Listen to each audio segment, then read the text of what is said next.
My parents let me stop breathing for 4 minutes because my twin said I was faking. Now CPS. Doctors are exposing their years of neglect. In my family, we had one rule. I needed my twin's permission to seek medical treatment. My lungs tightened up as I watched Emily practice her birthday speech. I reached for my inhaler on the coffee table, but Mom took it away. "Emily, does Marin need this?" my twin asked, not looking up from her phone. "She used it at lunch." "She's fine. You heard your sister." Mom tucked my inhaler into her purse. No attention seeking today, it's Emily's sweet 16th. The rule had been in place since we were 12. The day I pretended to have pneumonia at Emily's ballet recital. I hadn't faked it, but Emily claimed I had, so that became the truth. From then on, every headache, fever and asthma attack had to be confirmed by the golden twin. "Can't breathe." The wheezing began. My doctor described the whistling sound as your body's alarm. "Marin." Dad's voice echoed through the doorway. "What do we do if you say you're sick?" I understood the script. "Ask Emily first." And what did Emily say? Emily eventually looked up, angry. "I said she's fine." "Gosh, Marin, do you have to make my day about you?" My chest tightened, like if someone was sitting on it. Every breath was like inhaling air through a coffee stirrer. "Please," I gasped. "Need hospital." "Mom." "Emily," Mom whimpered. Mom ran to soothe Emily, saying, "She's doing it again. Make her stop." "Don't worry, sweetie. Marin, go to your room if you're going to act like this. The modeling scout will be here soon." I attempted to stand but had to grab the couch. My fingernails were beginning to turn blue. "Look." I raised my hands. Emily laughed. "She probably painted them blue. Remember when she faked passing out at my recital?" "It wasn't a prank. I suffered an asthma attack, but Emily told everyone that I was envious, so my parents refused to leave her performance." The doorbell rang. Party people began to arrive. "Marin, disappear," Dad told her. "Emily's modeling scout is coming. We don't need you wheezing in the background." I had trouble breathing. My lungs were working overtime, and it was obvious through my shirt. Every breath was a war I was losing. "Mom, please. I need hospital." "Emily," Mom said lovingly. "Your sister has asked for the hospital. What do you think, Emily?" She stood immediately in front of me, obstructing my parents' view. For a split second, I seen something spark in her eyes. "She's faking," Emily said loudly. "She's just mad Rowan's coming." "Rowan is my childhood pal, whom Emily snatched simply because she could." "I knew it," Mom exclaimed. "Marin, stop this immediately." That's when I started coughing up blood. Emily's best friend Veronica stepped in and froze. "Oh my gosh, what's wrong with Marin?" Emily swiftly said. "She's being dramatic."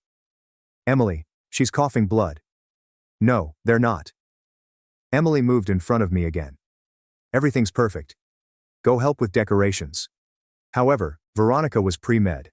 She surged past Emily, grabbing my wrist. "Her pulse is racing. This is a medical emergency." "We don't do medical emergencies without Emily's permission," Dad stated, as if it were perfectly usual. "House rules." "What?" Veronica was horrified. "Emily knows Marin best," Mom explained. "She can tell when Marin's really sick versus when she's performing." "Performing?"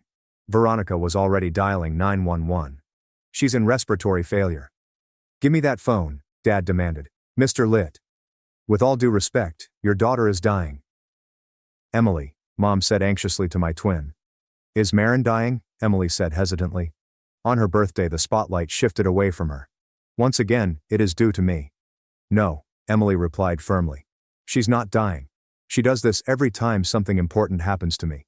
That was when I stopped breathing completely. The stillness was immediate. "Marin." Emily's voice trailed off somewhat. "Stop it. People are on their way." "Emily, she isn't breathing," Veronica exclaimed. "She's holding her breath," Emily said, but her voice cracked. "She's really committed to ruining my party." I fell forward from the couch. The impact with the floor should have hurt, but I couldn't feel anything anymore. "Call 911. Veronica was now performing chest compressions. "But Emily said," Mom began. "I don't care what Emily said." More people arrived. I could hear screaming and chaos. Someone was ranting about locating my inhaler. "This is Marin's fault," Emily sobbed. "She always does this, always." "Your sister is dying," Veronica said. "Help me," Dad pleaded, attempting to draw Veronica away. Emily said she's fine. Rowan's voice could be heard through the fading darkness. Mr. Litt, what are you doing? She's blue. She's actually blue. Emily's scream was the last thing I heard. You're supposed to be on my side. 3 days later, I awoke in the intensive care unit. The doctor stated that I had been clinically dead for 4 minutes. My parents spent 4 minutes waiting for Emily's approval to save me. My parents could not look at me. They kept repeating, Emily said you were fine, over and again. But Veronica knew the truth. Rowan knew. Everyone at the gathering knew, and we were about to destroy them. When I opened my eyes again, the equipment around my bed continued to beep in a constant pattern. The doctor stood there with his clipboard and a serious expression on his face. He brought up a chair next to my bed and began telling how my respiratory failure was so severe that my heart stopped for 4 full minutes. And those 4 minutes without oxygen meant they had to keep a close eye on me to ensure there was no long-term harm to my brain or other organs. His pen glided across the pages as he recorded my answers to his inquiries about whether I could feel my fingers and toes, remember my birthday, and count backwards from 10. The doctor then revealed something that made my chest clench in a different way. The hospital had previously referred my case to Child Protective Services since many witnesses at the party reported my parents refusing to allow anyone to call for medical help, even when I was dying. He stated that someone from CPS would come talk to me after I was more stable, but that the hospital was legally compelled to report what happened because it appeared to be medical negligence.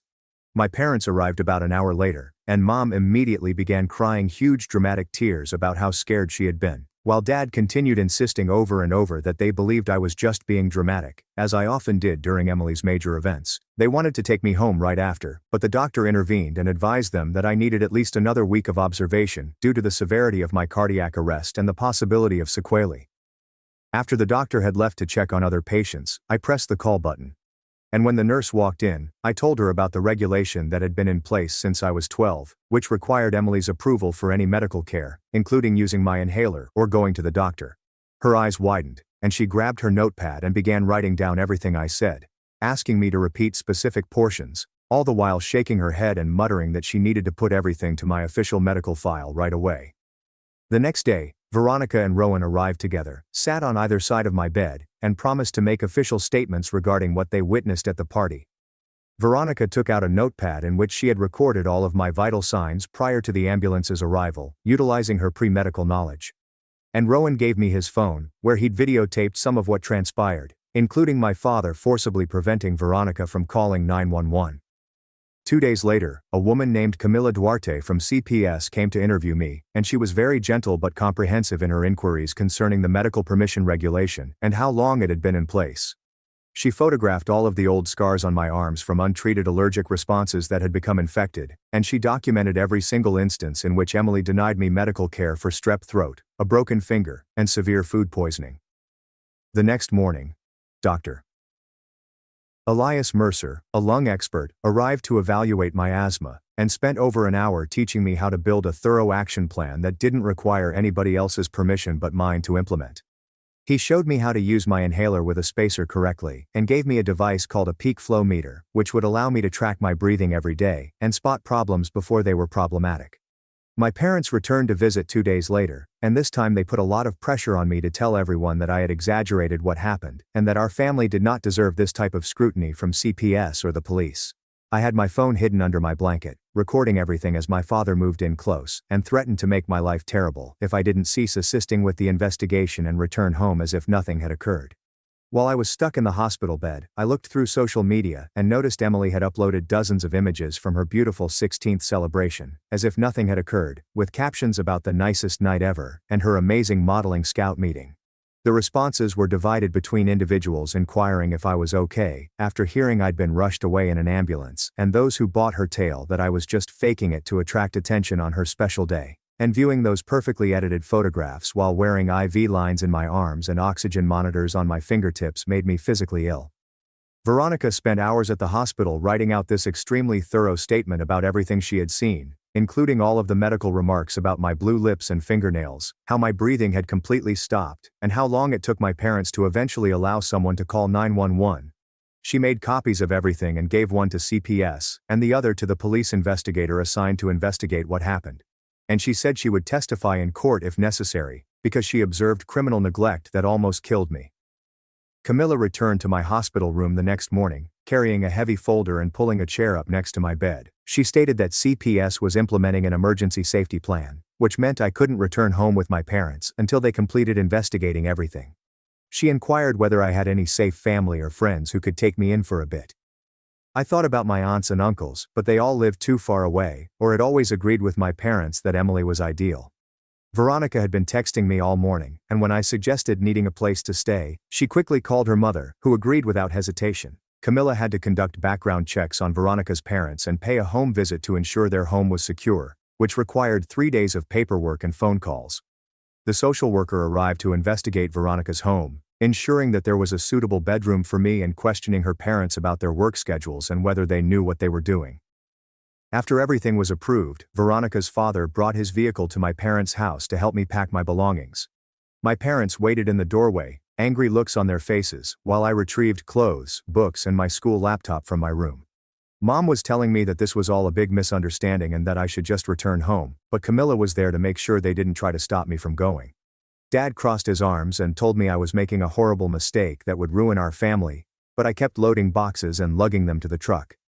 Emily observed from her bedroom window upstairs, and I could see her typing on her phone, most likely telling everyone her version of what was occurring. After we loaded everything, Veronica's mother had already set up the guest room with new sheets and cleared out part of the closet for my stuff. The following week, I had to visit with Olivia Watson, the school counselor, who had a small office adorned with motivational posters and a bowl of chocolates on her desk. She opened my class schedule on her computer and began taking notes on which teachers needed to know about my condition and what accommodations I would require. She ensured that I had permission to carry my inhaler everywhere and that I may leave any lesson if I experienced breathing difficulties without first asking. She also set extended deadlines for all of the work I had missed while in the hospital, and she arranged for me to eat lunch in her office whenever the cafeteria felt too crowded. Rowan texted me that night, saying he'd uncovered something I should see. And when we met at a coffee shop near campus, he showed me screenshots from 2 years ago. They were communications between him and Emily, in which he laughed about how I had begged her to let me visit a doctor for strep throat, and she had refused just to see how long I would suffer. She had commented, "It's so funny how she has to ask my permission for everything medical," with laughing emojis. Rowan had kept everything because, even then, something felt wrong. He forwarded everything to Camilla's email while we sat there, and he offered to testify about what he observed at the party and these old texts if necessary. Dr. Mercer made another appointment and spent more than an hour teaching me how to use this peak flow meter properly, showing me how to blow into it 3 times in the morning and night and record the results on a specific chart. He said that typical readings for someone my age should be between 380 and 400, but my were only at 250 due to years of damage from untreated attacks. He showed me the zones on the chart. Green meant I was fine, yellow meant I needed to be cautious and possibly use my rescue inhaler, and red meant I needed to get to the hospital right away. For the first time in 4 years, I could actually monitor what was going on in my lungs, rather than waiting for Emily to judge whether I was sick enough.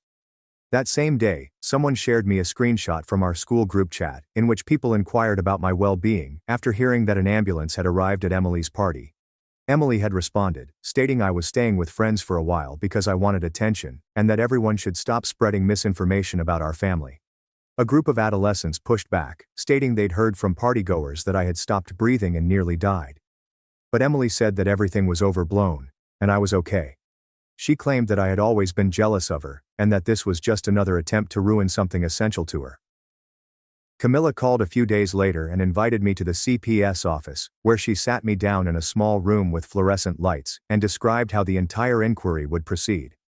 She stated that they were investigating potential criminal charges against my parents for child endangerment and medical neglect, but told me that it may take months of interviews and court dates. She asked if I was prepared for such a lengthy procedure and if I was aware that if charges were filed, my parents could face jail time, or at least probation. 2 weeks after leaving the hospital, I returned to school, and stepping through those front doors seemed like everyone was watching at me and muttering about what had occurred. During the 3rd session, my chest tightened, and I could hear the old wheeze. But this time, I just took out my inhaler and used it straight in class, without asking anyone. The attack lasted only a few minutes, and my teacher made no comment because Olivia had already informed everyone about my medical plan. Later that week, Veronica received a big packet from the hospital. Inside was a copy of my whole discharge paperwork, including the nurse's official notes. Reading through the medical terminology was strange but reassuring. Words like serious respiratory distress, possible medical negligence, and child protective services contacted owing to parents' failure to seek treatment. The following page had further information regarding my 4 minutes of cardiac arrest and how Veronica's CPR likely saved my life before rescuers arrived. At the bottom, the attending physician noted that my parents had demonstrated a concerning lack of appropriate response to a life-threatening medical emergency and suggested immediate CPS involvement. Then, on Friday afternoon, I received an email from the principal informing me that my parents had sought a meeting to discuss what they described as misunderstandings and rumors about our family status that were harming Emily at school. The meeting was scheduled for the following Thursday, and the thought of sitting in the same room with them as they twisted everything about made my stomach hurt. Olivia offered to be there with me and said I didn't have to go if I didn't feel secure, but I knew I had to confront them and tell them the truth about what they had done. Olivia summoned me to her office after school 2 days before the appointment, and we spent 3 hours going over every possible scenario. She took out a big packet containing papers about student rights, and began marking sections with sticky notes while stressing that my parents could not force me to leave with them or sign anything. She taught me where to sit in the conference room so I'd be closest to the door, and wrote down phrases to say if they started yelling or making me feel bad. Her hands ran quickly across the papers, underlining sections on medical autonomy for kids in abuse instances. She also taught me how to stay calm by counting my breaths when things got stressful. She promised to sit right next to me and take notes on everything they said. And if I needed a break, I could simply tap her arm twice, and we'd leave the room right away. The next morning, Veronica approached me before first class and handed me a manila envelope containing her formal statement. I sat on the hallway floor and read through 4 pages of medical jargon that described my health that day, including exact numbers for my pulse rate and breathing patterns that she had seen. She'd written about how my lips were cyanotic and my nail beds showed significant oxygen deprivation, using clinical terminology from her pre-med classes to make everything sound even more terrible. She signed and dated it at the bottom, and added a note that she had previously handed copies to Camilla and the investigator investigating the matter. After chemistry on Wednesday, I was putting my stuff into my locker when Emily emerged behind me and slammed the door shut. She grabbed my wrist and twisted it, demanding that I tell everyone I was all right and that the entire situation was blown out of proportion. I tried to pull away, but she dug her nails in deeper, leaving red scratches on my skin and shouting that I was ruining her life for nothing. When I eventually ripped my arm free and began walking away, she grabbed my shoulder and whirled me around so violently that I dropped my books everywhere. Other students in the corridor stopped to stare as she screamed that I had always been envious, and that this was just my latest attempt to divert her attention. I picked up my books without saying anything and headed straight to the nurse's office, where she photographed the nail marks on my arm and filled up an incident report. That night, I couldn't stop looking through social media and reading comments on the party. Some of the youngsters who were there reported seeing me on the floor, getting blue, while my parents stood there arguing with Veronica, rather than helping. Others, primarily Emily's friends, said that I'd always been dramatic and had probably arranged the whole affair to ruin her birthday. One girl in my English class wrote a lengthy article describing how she had seen me suffer asthma attacks at school before, and they were absolutely real, not false, as Emily claimed. The debate in the comments became heated, with individuals taking sides and uploading pictures of prior posts where Emily discussed dictating my medical decisions. Thursday arrived, and I sat in the conference room between Olivia and the principal as my parents entered with their lawyer. Mom burst into tears, stating I had always been difficult and prone to exaggeration, while Dad insisted that Emily understood me better than anyone else. They argued that the permission rule was only their way of keeping me from seeking unneeded medical assistance for small ailments. I waited till they concluded their statement before gently explaining how the rule began when I was 12, and listing specific instances in which Emily denied me medical attention. The principal's expression altered when I mentioned waiting 6 hours with a broken finger, because Emily was at a sleepover and couldn't be bothered to grant permission. When I mentioned having strep throat for 2 weeks because Emily accused me of lying my way out of her choir concert, the principal began hurriedly jotting notes. My parents' lawyer attempted to interrupt, but the principal raised his hand and requested me to continue. So I told him about every incident I could recall. Later that week, Camilla called to inform me about her interview with Emily, who had spent 2 hours arguing I had been making up illnesses since we were kids. Emily had presented a detailed timeline of alleged false sick days and attention-seeking actions. When Camilla asked for specifics, the majority of the dates did not coincide with any school absences. Camilla then pulled out my medical papers from when I was 12, revealing that I had been hospitalized with severe pneumonia that had gone untreated for so long that it had resulted in irreparable lung damage. Emily supposedly fell silent when she saw the chest x-rays that revealed the scars, then attempted to claim she didn't recall the incident. The next Monday, the pediatric clinic faxed over 15 years of medical files to Dr. Mercer, who spent his entire lunch break looking through them with an increasingly anxious frown. He discovered 7 instances in which I had presented with significant diseases that had developed well beyond normal due to delayed treatment. Each occasion coincided with a major event in Emily's calendar, such as dance recitals, contests, or social gatherings. He showed me the pattern laid out on his desk, with sticky notes indicating each incidence and the accompanying delay in treatment. By Wednesday, Dr. Mercer had drafted a 5-page medical opinion outlining how a pattern of denied care may have killed me several times over the years. He sent copies of lung scans revealing scarring from untreated respiratory infections, as well as blood tests indicating how many times I had fought off significant infections without the right antibiotics. His assessment indicated that no child could falsify the physical evidence presented in my medical history, and that the treatment delays constituted blatant medical neglect. That night my phone was inundated with texts from both of my parents, telling me that if I didn't tell CPS I was exaggerating, they'd cut off my college fund and make sure I had nowhere to live when I turned 18. Dad's communications became increasingly irate, accusing me of being ungrateful and claiming that I was destroying our family due to teenage drama. I took screenshots of everything and quickly gave them to Camilla and Sarah Alcott, the civil attorney Olivia had connected me with earlier that week. Sarah went to the courtroom the next morning and submitted paperwork for an immediate protective order, claiming that it would be more effective than waiting for criminal charges.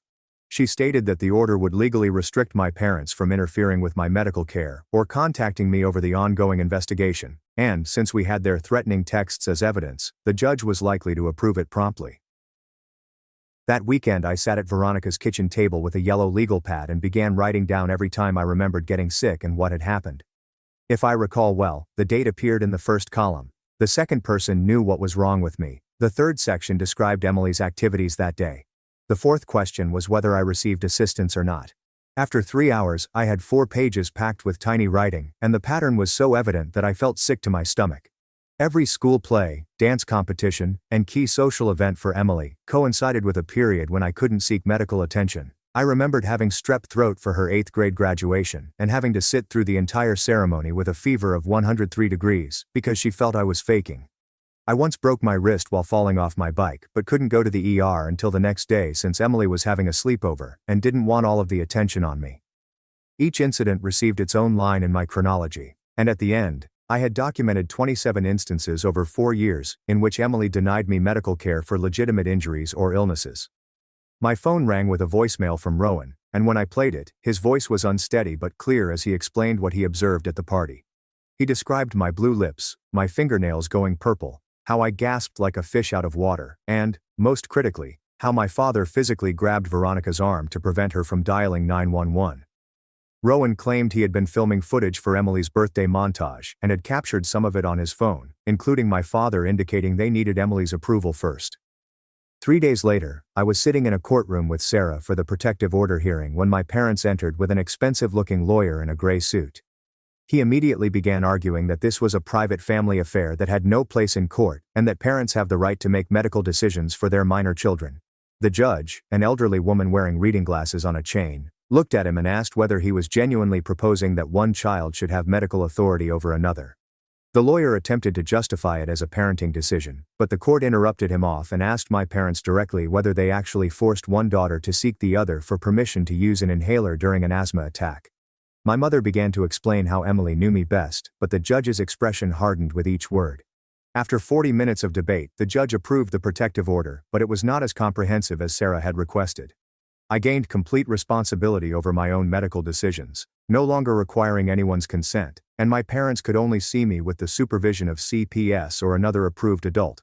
The judge stated that she had never heard of parents delegating medical choices to a sibling, and found it very disturbing, but she could not impose the complete no-contact order without additional evidence of direct injury. That afternoon I checked my phone and discovered Emily's Instagram diatribe about how I had ruined her entire future. The modeling scout had officially withdrew their interest after learning about what transpired at her party, and she blamed me for sabotaging her ambitions with my attention-seeking antics. However, the remarks were harsh, with students criticizing her for allowing me to almost die. And I noted that several of her pals, including 2 girls from her dancing team, had stopped following her. Later that week, Camilla stopped by Veronica's house with a large folder containing CPS's preliminary report. I sat on the couch and read 15 pages of interviews with party witnesses, hospital medical specialists, and school staff who had detected troubling patterns over time. The report used terms like extreme medical negligence and failure to protect, and stated that neither of my parents understood how harmful their acts were. The investigator advised that CPS maintain its participation with required parenting seminars and monitored visits. 2 days later, I visited with the Assistant District Attorney, Nolan Graves, in his downtown office. He was younger than I imagined, with thick black hair, and appeared fatigued as he explained that, while my parents' actions were clearly criminal, proving they intended to kill me would be nearly difficult. He claimed child endangerment charges were much more likely to be upheld because there was overwhelming evidence they put me in danger by denying medical care. He requested me to write a victim impact statement and indicated the case would most likely take months to go through the system. That weekend, I discovered that my parents had filed a complaint with CPS, saying that Veronica's family was isolating me from them and poisoning me against my own family. The charge made my hands shake with rage, because Veronica's family practically saved my life, while my own parents stood by and watched me perish. When I started crying, Veronica's mother held me and assured me that they had all of the proof on their side. Sarah called me 5 days later to say the complaint had already been dropped. The court who evaluated it stated that CPS put me with Veronica's family for safety reasons based on medical facts, not for manipulation or alienation. The judge further stated that filing false complaints may result in criminal prosecution for harassment. The following week I stepped into Dr. Mercer's office, bringing my peak flow meter and the log I'd been maintaining for the previous month. I'd been recording my numbers 3 times a day, just as he'd taught me. And the improvement was evident in black and white. My baseline had increased from 250 to 380, and I hadn't had a single major attack since I began taking my maintenance inhaler every day, without anyone's permission. Dr. Mercer smiled as he examined the charts, saying it was exactly what he expected to see when asthma was effectively managed rather than ignored until an emergency occurred. 3 days following that appointment, the school summoned me to the main office for Emily's Code of Conduct hearing. When I entered into the conference room, I noticed the principal sitting with 2 other administrators behind a big table. They had a large folder open with typed reports and witness statements from students who witnessed Emily grab me in the hallway last week. The principal asked me to detail what happened, and I explained how she cornered me after chemistry and grabbed my arm hard enough to leave marks. I showed them Veronica's images of the bruises on my forearm, which were still yellow and green. They took notes and inquired if it was the first time she had done something like this. I told her about the numerous times she had followed me between courses or blocked my route to yell at me when I was staying with Veronica's family. The assistant principal took out further papers and stated that 3 instructors had reported seeing Emily approach me despite being warned to stay away. They stated that they were taking this seriously due to the ongoing legal situation with my parents and will make a decision within 2 days. That night, around 11, my phone rang with a voice message from Emily's number. I almost erased it without listening, but something compelled me to push play. Her voice was unsteady, and she was crying as she explained that she knew I was unwell at the party, but she couldn't let it ruin her big moment with the modeling scout. She kept talking about how she worried when she saw me turn blue and needed it to be a ruse so she wouldn't feel bad about wanting her party to be flawless. She said she never meant for me to die, but she couldn't accept her mistake in front of everyone. My hands shook as she admitted she knew I was dying but chose to lie about it. I instantly saved the message to 3 separate locations on my phone and laptop. I sent copies to Sarah, Camilla and Nolan in minutes since this changed everything. Emily had just admitted to willfully denying me medical assistance during an emergency that nearly killed me. The following morning, Dr. Mercer called to say he had finished writing his formal letter for the criminal case. He read parts of it to me over the phone, describing how refusing asthma treatment during an intense attack was medical negligence that may result in death. He used specialized medical terminology like respiratory failure and cardiac arrest to make what happened appear more terrible than it was. He stated that he had previously submitted copies to Nolan and would testify as an expert witness if necessary. 2 days later, Nolan called as I was doing my schoolwork at Veronica's kitchen table. He stated that they had evaluated all of the evidence, including Emily's voice message, and were pressing forward with misdemeanor child endangerment charges against my parents. He stated that felony charges were improbable because proving intent was too difficult, but they still carried serious implications. He stated that my parents would have to appear in court and potentially face up to a year in jail, which was unusual for first-time offenders. He asked if I was comfortable with this amount of accountability, and I agreed because it was better than nothing. The following week, I had to attend a CPS case conference at their downtown office. Camilla was there with 2 supervisors, and they discussed the future steps for my case. They recommended family treatment with ongoing supervision once the criminal case was resolved. I told them I didn't feel safe in therapy with folks who hadn't committed any wrongdoing. I mentioned how my parents believed they were only following house rules and didn't see the issue. The supervisors glanced at each other and agreed to resume therapy when the criminal case was completed. They stated that my safety came first, and that imposing therapy before my parents accepted responsibility could be harmful rather than beneficial. Later that week, Olivia summoned me to her school office to discuss what she referred to as an accommodations plan. She had documents lying across her desk to ensure I always had access to my medication at school. We noted down that if I had respiratory problems, I may leave any class without permission. She also mentioned that I may have my inhaler with me at all times and use it anytime I needed it without first asking anyone. She ensured that no teacher may dispute or deny these concessions under any circumstances. She made copies for the nurse and all of my teachers, and gave me a card that outlined my rights. Rowan texted me that weekend, wondering if we could discuss the criminal hearing. We met in a coffee shop near the school and sat at a corner table. He stated that he wanted to testify about what he'd seen at the party but was unsure whether I wanted him involved. We had an awkward chat about how Emily had also misled him by falsely accusing me of being jealous and dramatic. He showed me texts in which she had convinced him that I was faking being unwell for attention over the years. We agreed that he should focus solely on the facts of what he saw at the party, such as my blue lips and my father attempting to prevent Veronica from calling 911. The conversation was strange but important, and we both understood his testimony would aid the case. A few days before the hearing, I visited with Camilla and Sarah in Sarah's office. I informed them that I intended to testify at the criminal hearing, but not as a victim. I wanted to speak as if I were conveying the truth about what had occurred to me. They helped me practice what I wanted to say without making me feel weak or broken. Camilla encouraged me to stick to the facts, while Sarah demonstrated how to remain calm if the defense attorney attempted to upset me. We repeated my sentence until I could say it without sobbing. The next week during exercise class, I felt a similar tightness in my chest. Instead of panicking, I immediately took out my inhaler and peak flow meter. I blew into it and noticed that my numbers were lowering, but not dangerously low yet. I told the teacher that I needed to sit out and check my breathing. I used my inhaler again after 5 minutes, and I checked my peak flow every few minutes. Within 15 minutes, my numbers had returned to normal, and the tightness had subsided. The gym teacher observed the entire incident and said I handled it correctly. She complimented me on my calm demeanor and preparation. As I put my inhaler back in my pocket, I realized I wasn't terrified anymore since I had regained control of my own body and health. 3 days later, as I was walking to my car after school, I noticed my parents' SUV parked next to Veronica's Honda. My stomach fell as they stepped out and began approaching toward me, despite the fact that the protective order stated they could not get within 50 feet. I got out my phone and contacted the compliance line number Sarah had saved for me, informing them exactly where I was as my parents approached. Mom was crying, and Dad kept claiming they only wanted to talk for 5 minutes, but I remained on the phone and moved away from the school gate. Within 4 minutes, 2 security guards dashed out and positioned themselves between me and my parents, with one filming everything on his phone. Dad tried to explain that they were my parents, and had the right to see me, but the guard informed him about the protective order on file with the school. They had to leave or face prosecution by campus police for trespassing and violating a court order. Emily found me at my locker the next morning, and began shouting about how I had ruined her entire life, and cost her the modeling contract she had been working for since middle school. Students stopped to look as she yelled that I was jealous and intended to ruin everything nice in her life, just like I had always done.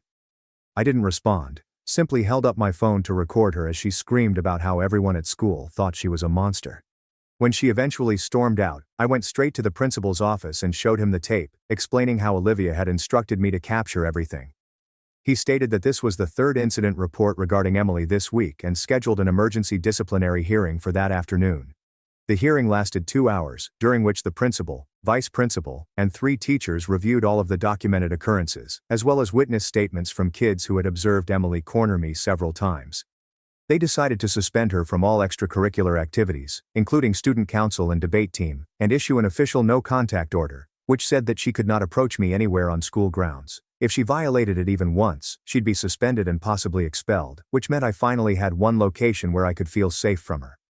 That weekend, Nolan called to tell me that he had formally filed the misdemeanor child endangerment charges against my parents, and that I needed to write a victim impact statement for court. I met with Sarah at her downtown office, where we spent 3 hours writing and reworking my statement until it was factual and not overly emotional. We rehearsed reading it aloud repeatedly, with Sarah pacing me and helping me slow down when I started speeding through the difficult portions. She advised me to pause and breathe in between portions, as well as look up at the judge, rather of focusing just on the paper. 2 weeks later, we all went to court for the arraignment, when my parents entered their plea. They stood at the defendant's table with their counsel, as the prosecution read the allegations of willfully refusing medical care to a kid in their control. When the judge asked how they pled, they both answered, "Not guilty," in voices as low as I'd ever heard them. Emily sat in the gallery behind them, appearing pale and younger than 16. Her hair was pulled back in a modest ponytail rather than her normal beautiful curls. She kept staring at me, as if she was seeing me for the first time as a real person, rather than simply the twin who was meant to remain in her shadow. The judge scheduled the trial for 6 weeks later and informed my parents that they may still only contact me through lawyers. A month later, I stood at the podium in the courtroom reading my statement, my hands trembling so much that I had to hold the edges to stay still. I described the permission rule in simple terms, beginning when I was 12 years old, and Emily concluded that I had pretended to be sick at her recital. I detailed the day of the party, reading from my notes about being unable to breathe, and my parents' refusal to assist even when I was becoming blue. My voice cracked when I reached to the part about dying for 4 minutes, but I kept on, gaining stronger with each word until I was able to speak clearly about what they had done to me. Except for my speech and Mom's soft cry at the defendant's table, the courtroom was dead silence. After 3 days of testimony from Veronica, Rowan and other party guests, as well as Dr. Mercer's medical proof about my scarred lungs caused by years of untreated illnesses, my parents' lawyer requested a meeting with the prosecutor. They negotiated a plea agreement in which my parents would plead guilty to a lesser felony in exchange for 18 months of mandatory parenting classes and compliance monitoring rather than probable jail time. It wasn't the harshest punishment, but it required them to plead guilt and would remain on their criminal record indefinitely, hurting any future employment or housing applications. The court approved the bargain, but then added something extra. He expanded my protective order to explicitly specify in legal language that Emily had no jurisdiction over my medical decisions indefinitely. The injunction said that my health and medical care were my only responsibility and right, and any attempt by family members to interfere would be considered a violation. 2 weeks after the trial concluded, Camilla arrived to Veronica's house for our final intensive meeting, where she informed us that CPS was ending the active investigation phase. They were pleased that I was secure and thriving with Veronica's family, but they would do periodic check-ins for the following year and had arranged for treatment referrals if I requested them. She handed me a folder containing all of the case material as well as her direct phone number in case I ever needed help again. That night at supper, Veronica's parents informed me that the emergency placement period had ended, but they wanted me to know that I could stay for the rest of the school year, and even until graduation if I chose. Veronica's mother grabbed my hand and told me I'd become like a second daughter to them, and they couldn't picture me leaving now. I answered yes right away because, even though we weren't related by blood, they'd showed me more genuine family love in 3 months than my own family had in 16 years. 3 months slipped by faster than I thought, and I found myself sitting in Dr. Mercer's office for a follow-up session, watching him pull up my test results from his computer screen. He pointed to the figures that showed my lung function had increased from 60% to nearly 90% simply by taking my medications as prescribed. The improved graphs resembled ascending mountain slopes, and he printed them for me to keep while describing how regular treatment had reversed the majority of the damage from years of untreated episodes. He issued prescriptions for everything I needed for 3 months, and ensured that I had backup inhalers at home, school, and in Veronica's car. He also provided me extra spacers, and demonstrated the necessary cleaning regimen to prevent infections. The following day, Olivia summoned me to her school office, where she had boxes of folders and a label maker set across her desk, ready to assist me in organizing everything necessary. We spent 2 hours creating what she referred to as my safety file, which had sections for medical data, legal documents, and emergency contacts, as well as tabs for anything from insurance cards to therapy referrals. She photocopied my protective order 3 times so I could maintain copies in various locations, and she assisted me in scanning everything onto a flash drive as a backup, as we discussed college applications and how many survivors used their experiences and personal statements. We looked at scholarship opportunities for medical hardship situations, and she handed me pamphlets for colleges with outstanding support systems for students with chronic health concerns, highlighting those with great pre-med programs because I'd been thinking about it recently. Rowan texted me that weekend, asking if I wanted to go for lunch at a diner near school. Just the two of us, no mention of Emily, the trial, or anything serious. We sat in a booth eating burgers and talking about mundane things like his soccer season and my scientific project, making it obvious that we wouldn't talk about my sister or what occurred at the party. It wasn't the same easy connection we had as kids building forts in my backyard, but it was genuine and honest, with him making sure I had my inhaler before we went somewhere, and me appreciating that he cared enough to ask. During chemistry class, my phone buzzed with a text from Emily saying she recognized she'd made some mistakes and may have handled things incorrectly. But she didn't apologize, or admit to nearly murdering me. I stared at the message for a while, my finger hanging over the respond button. But then I deleted it without answering, since keeping my peace was more important than gaining the last word or making her understand what she had done. That night, I sat at Veronica's kitchen table with a notebook and prepared a personal statement for my safety file, emphasizing in my own words that all medical decisions were solely mine to decide. I detailed every legal document that backed this, from the protection order, to the CPS findings to the criminal case outcome, and felt empowered by placing my medical autonomy in writing so that no one could ever question it again. The declaration was 3 pages long, and I prepared 5 copies, one in my backpack, one in my locker, one in the safety file, one at the doctor's office, and one with Olivia, to ensure that I was never without documentation of my rights. Looking back 3 months after my 4-minute death, I had legal protection that kept my family away. Stable housing with folks that genuinely cared about me. Proper medical care from doctors who listened, and friends who put my safety ahead of anyone else's feelings. The trauma was not totally erased, and it seemed unlikely that it would ever be, but I was no longer stuck in a house where her twin decided whether I lived or died, dependent on her mood. Veronica's mother knocked on my home Saturday morning, stating we were going shopping for medical supplies that were exclusively mine, not shared, borrowed, or put away where I couldn't find them. We drove to 3 different stores and found the ideal peak flow meter in my favorite color, purple, as well as a whole kit with extra inhalers, spacers, nebulizer masks, and a secured box to keep everything in so I'd never have to beg permission to breathe again. She assisted me in setting up a medical station in my room, labeling and organizing everything, even purchasing a little fridge for my liquid prescriptions, repeatedly emphasizing that these items were mine and that I should never have to ask for them. We received a medical alert bracelet engraved with my conditions and emergency contacts, as well as a pocket card containing my action plan, which did not require anyone's approval, just my own judgment about my body. The freedom of having my own medical supplies felt more significant than anything else, as if I could finally trust that I'd always have what I needed to keep alive without relying on someone else's approval. My asthma was under control for the first time since elementary school. I felt comfortable with Veronica's family, who treated me like a true daughter. I'd even started working on college applications, writing essays about overcoming medical neglect and discovering my voice.